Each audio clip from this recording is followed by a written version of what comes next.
Nagtuuspahan ko sa inyo ang tungkol sa febrile seizures na napakakaraniwan sa mga bata.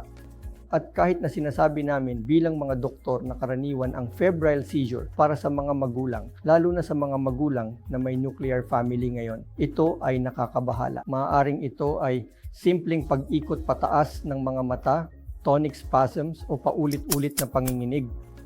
O kung sakaling ang inyong anak ay nakakaranas ng mga ito nang walang ibang problema, walang developmental delay, hindi kailangang mag-alala, huwag magpanik.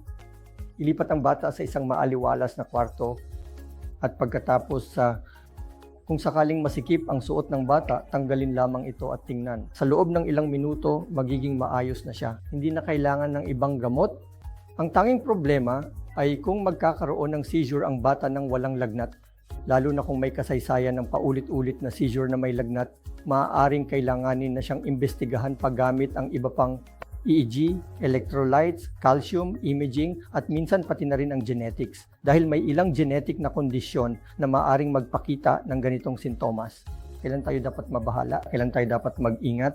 Halimbawa, kung ang iyong anak ay nagkakaroon ng seizure sa isang bahagi ng katawan, paulit-ulit na seizure na may lagnat sa isang bahagi lamang, kasunod ang panghihina ng kamay, panghihina ng paa, at pagkatapos ay pagbabago sa kamalayan ng matagal na panahon, dapat kang mag-alala. Kaya dapat mong tandaan ito tuwing ang iyong anak ay nilalagnat na may kasamang seizure. Karaniwan hindi kinakailangan ng gamot. Walang inirekomendang pangmatagalang gamot. Nagbibigay kami ng clobazam tablet sa panahon ng lagnat na may kasamang seizure sa panahong malapit sa susunod na episode ng iyong anak. Ngunit kadalasan hindi rin ito ibinibigay kahit sa ibang bansa. Napag-alaman namin na ang mga gamot na ito ay karaniwang ginagamit sa Indian subcontinent. Kaya kahit ang biglaang pagtaas ng temperatura ay maaaring magdulot ng seizure, huwag magpanik, hayaan mo lang to.